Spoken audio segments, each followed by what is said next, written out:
కోసం కళ్ళబొల్లి మాటలు చెప్పినని చెప్పి రైతు మనకు బువ్వ పెడుతుండు అన్నం పెడుతుండు అని చెప్పి మనం గంటలు గంటలుగా పుంకాలుగా మాట్లాడతాం కదా. మరి ఇదేంది మన కళ్ళ ముందు మనం తినే బువ్వ ఇదంతా, ఈ వరి అంతా మనం తినే బువ్వనే కదా. మొత్తం ఎండుకపోయే పరిస్థితి వచ్చింది మనం తినే బువ్వ. కొన్ని ఎంతమందికి ఆకలైన వాళ్ళకు, కొన్ని వేల మందికి, వందల మందికి ఇదంతా పరమాన్నంగా ఉండే పరిస్థితి ఇప్పుడు దహించుకుపోయి కాలబెట్టే పరిస్థితి వచ్చింది. ఇంకో దగ్గర గోదలకు వేస్తున్నారు, ఓ దగ్గర మేపుతున్నారు, పశువుల కోసం మేపుతున్నారు. ఇక్కడనే కాదు, నీకు తాండలలో అదే పరిస్థితి ఉన్నది, మొత్తం అందోళ మండలంలో కూడా అదే పరిస్థితి ఉన్నది. ఇంకా ఎక్కడ అంటే ఇంత దుర్మార్గం అవుతుంటే మరి మంత్రి గారు ఏం చేస్తున్నారు, ఏం రివ్యూ చేస్తున్నారు? మళ్ళీ గణపూర్ ఆయకట్టుకేమో నీళ్ళు వదిలిపెట్టారు. అంటే గణపూర్ ఆయకట్టు మీద ఉన్న మీ ప్రేమ ఆంధ్ర ప్రజల మీద, పుల్కల్ ప్రజల మీద ఎందుకు లేకుండా పోయింది? అంటే మన నీ నియోజకవర్గం కాదా మంత్రి గారు? నీళ్ళేమో మా దగ్గర ఉంటాయి, డ్యాంలో మా ఊళ్ళు మునుగుతాయి, కానీ కిందికి మాత్రం నీళ్ళు పోతాయి, మాకు మాత్రం నీళ్ళు ఇవ్వవు.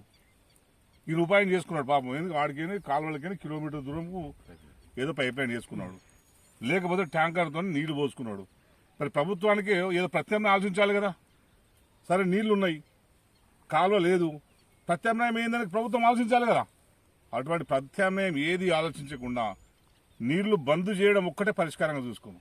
అంటారు చూడు, ఇంట్లో ఎలుకలు పడ్డాయంటే ఏం చేయాలి, తగల పెట్టాలని. ఆ సిద్ధాంతం ఇప్పుడు ఈ ప్రభుత్వం చేస్తుంది. నువ్వు వీళ్ళకి ప్రత్యామ్నాయం సూచించకుండా నీళ్లు బంద్ చేయడం అంటే నీకు పాపం ఎట్లాంటి బతుకుతారు? అందుకే మేము డిమాండ్ చేస్తున్నాం. ఇక్కడైతే గత 2 సంవత్సరాలుగా ఇదే ప్రభుత్వం అడుగుతున్నాం మనం. గత 2 సంవత్సరాలుగా వరి నష్టపోతున్నారు రైతులు నీళ్లు లేక. వాళ్ళందరికీ నష్టపరిహారం ఇవ్వాలని చెప్తున్నాం. ఏదో తూతు మంత్రంగా వస్తున్నారు, వచ్చి సర్వే చేసుకుంటూ పోతున్నారు, మళ్ళా ఏమి ఇస్తలేదు. ఇప్పుడు కూడా మేము అదే డిమాండ్ చేస్తున్నాం. సరే మీరు చెప్తున్నట్టు కాలువల రిపేర్ అవుతున్నది కనుక, అక్కడ కనబడుతుంది కనుక, మీరు ప్రత్యామ్నాయం కూడా చెప్పలేరు కనుక, ఇప్పుడు మీరు చేయాల్సిన పని ఏంటంటే ఎవరెవరైతే రైతులు పంట నష్టపోతున్నారో వాళ్ళందరికీ మీరు నష్టపరిహారం ఇవ్వాలి.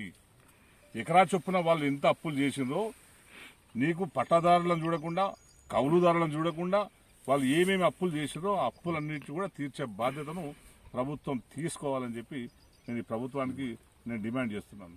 లేకపోతే చాలా ఎటువంటి ఘోరాలు చూస్తూ మనం తెలియలేని పరిస్థితి ఉంది. దయచేసి ప్రభుత్వం దీన్ని సానుకూలంగా ఆలోచించుకోవాలి. ఒకప్పుడు తెలంగాణలో రైతులు చాలా మంది ఆత్మహత్య చేసుకున్న పరిస్థితులు ఉన్నాయి. మళ్ళీ దయచేసి కాంగ్రెస్ పార్టీ అధికారంలో ఉన్నప్పుడు అటువంటి పరిస్థితి రాకుండా మీరు చూసుకోండి, అట్లాంటి అపవాదం రాకుండా మీరు చూసుకుంటారని చెప్పి నేను మంత్రి గారికి చెప్తున్నాను. మంత్రి గారు ఈరోజు ఇక్కడ రివ్యూకి వస్తారు ఏదో అన్నారు. మరి రివ్యూకి వచ్చినా మీరు ఏం రివ్యూ చేస్తారు? ఇవన్నీ రివ్యూ చేయండి. కాంట్రాక్టర్ల కోసం పనికొచ్చే రివ్యూలు కాదు, రైతులకు పనికొచ్చే రివ్యూ చేయండి. రైతులు పంట వేసిండ్రు, పంట పోయే పరిస్థితి వచ్చింది, నువ్వు ఎట్లా నీళ్ళు ఇవ్వలేవు, మరి ఏం చేస్తావు? పైసలు ఇప్పి, వీళ్ళందరికీ నష్టపడాలి, ఇప్పి, పెట్టుబడి ఇప్పించు. తెచ్చిన రుణాలు కూడా తీర్చేది. తను ఇప్పుడు 6 లక్షలు అప్పు చేసినాడు. 6 లక్షలు ఇప్పటికే తను 6 లక్షలు అప్పు చేశాడు. అప్పు ఎందుకు చేసినట్టు దీని పొలం మీద వస్తే కనుక తను అప్పు చేసాడు. ఇప్పుడు ఆ 6 లక్షలు వచ్చే 10 లక్షలు 6 లక్షలు కాదు కదా, ఇప్పుడు ఇంకా లోపలికి 6 లక్షలు లోపలికి. అటువంటి పరిస్థితి ఉన్నది కనుక ప్రభుత్వం వెంటనే జోక్యం చేసుకోవాలి, మంత్రి గారు జోక్యం చేసుకోవాలి. కనీసం మీరు మీ నాన్న అప్పటి నుంచి కూడా సింగూరు మీదే కదా, సింగూరు మా నాన్న కట్టిండు అని చెప్తుంటారు కదా. కాలువలకు మేమే కాలువలు చేపించిన అని చెప్తారు కదా. మరి కనీసం ఇదేంది రైతులకు గోస ఇట్లుంటుందా?